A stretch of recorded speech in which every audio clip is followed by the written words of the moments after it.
Good evening, my Reborn friends. It is Gina.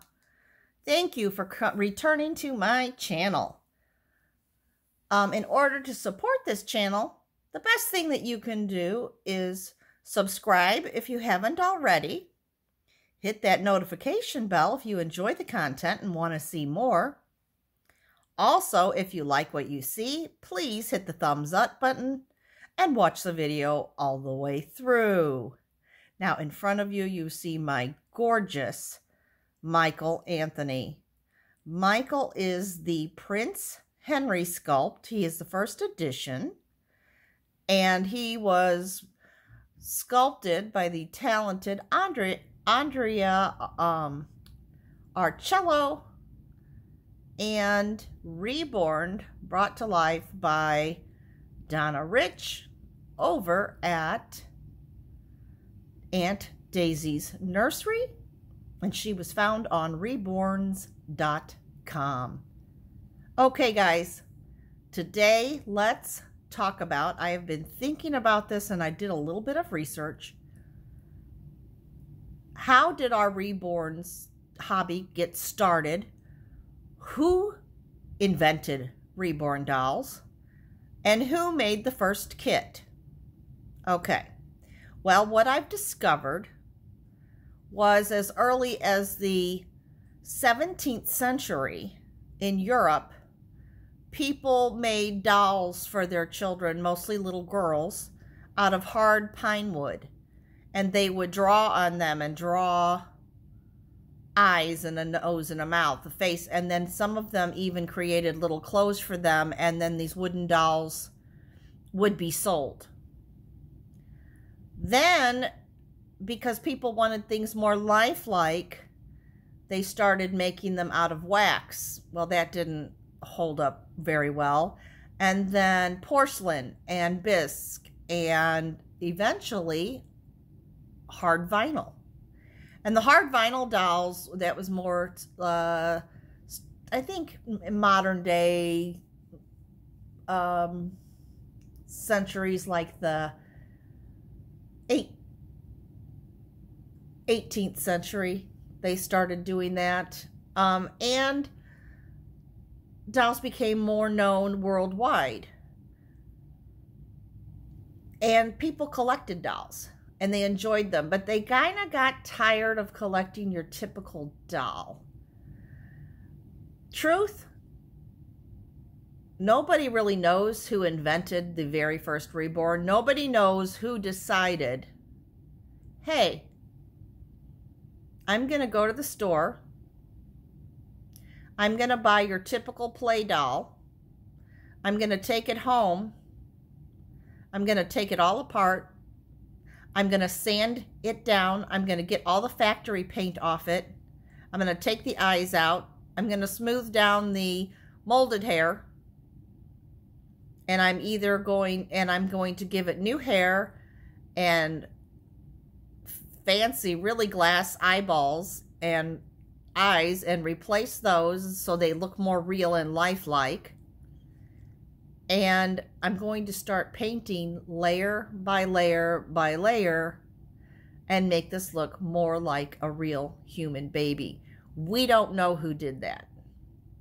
What we do know for sure is that it started sometime in the late 1980s, and then by the 1990s, Reborn dolls were extremely popular in the United States and in the United Kingdom.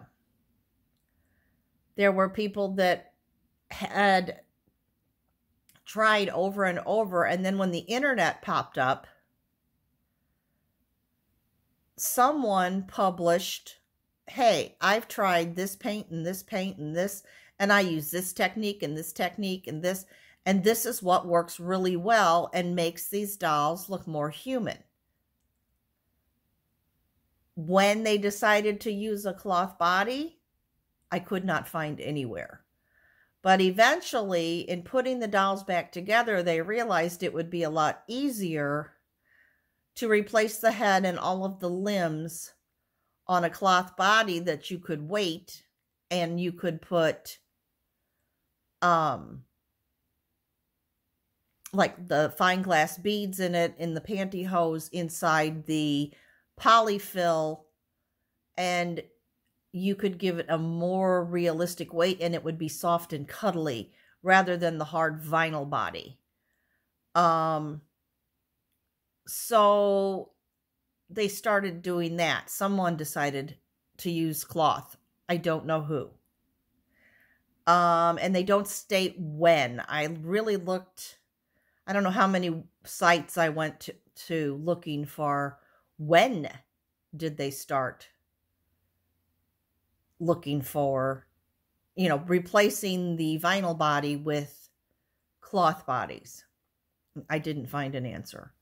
However, what I did find out was the techniques to the painting were shared, and that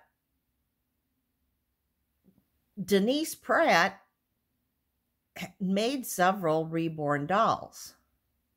And she did buy like the Behringer type dolls.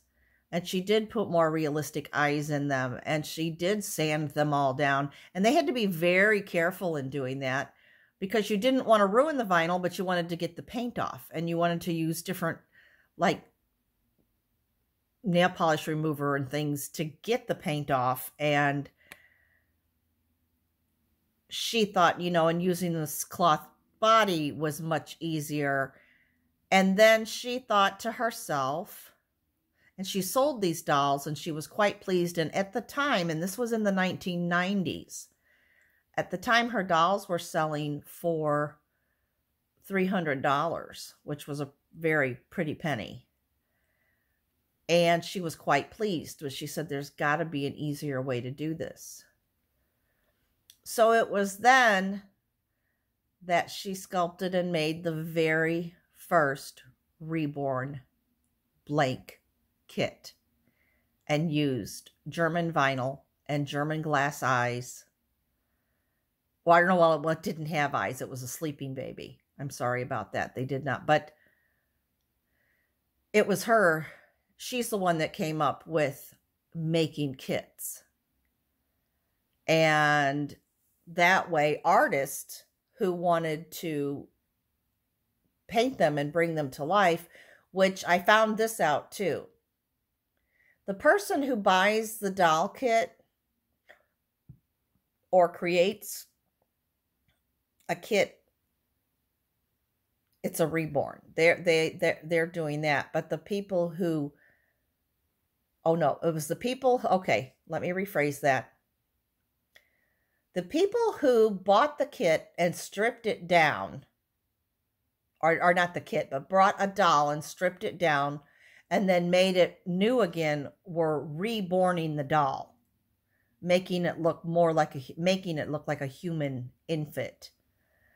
The people that painted it were reborners. So some people just apparently, as it caught on in other countries like Australia and Canada and New Zealand and South Africa and various parts of Asia,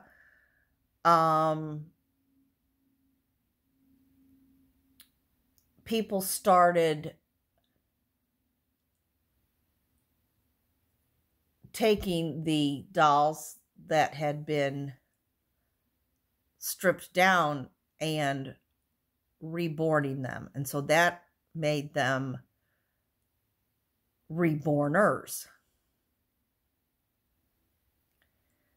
Then when they started doing kits, actually, and made kits, and they were made specifically, when Denise Pratt made the very first kit, who she named after one of her daughters, and the very first kit was Avery, and she is a sleeping baby. I saw a picture of her on the internet, and since she had sculpted it, she was still a reborner, but painting it and bringing it to life, it was called newborning. Yet we still all use the term reborn, even with the kits, but you were newborning a kit. I thought that was interesting. Thought it was interesting that it was Denise Pratt. And then with her family and husband behind her, she went into business for herself, and that's how Bountiful Baby started. So I found that very interesting.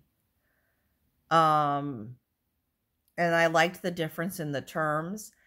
And I read several articles that said the reason that people are into the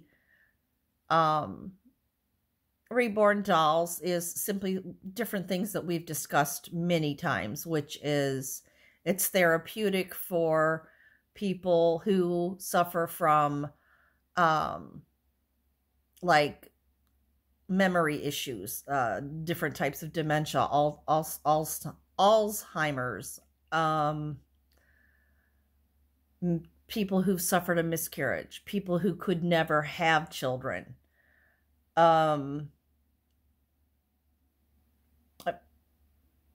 They helped people who struggle with depression and anxiety, holding these dolls and feeling the weight of them and having them almost look back at you and feeling that softness of the vinyl that's now used. You know, it sends, your body is tricked into thinking you're holding a real baby, and it sends off endorphins. So that's how they're used. And then some people are simply doll collectors, and they love all different types of dolls. And they simply want dolls that really, they want the realism. They're fascinated by the art, and they collect them as art dolls, huggable art. So that's what I found out about reborn dolls. And I hope you enjoyed my little presentation there and enjoyed looking at sweet baby Michael. And he's very happy and playing and gurgly because he's had his bottle. He had a diaper change. He's all clean and dry and happy, and playing with his giraffe and his feet, and he is just delightful. So, oh, why did the picture go to jail? Because it was framed. Anyway, I hope you like my joke. Just remember that God loves you, and He's always there for you. Have a wonderful day. I'm sorry that this video is a little lengthy, but when you're talking about the history of our beloved reborns, it takes a little extra time. Take care, my dolly friends. Until next time, bye for now.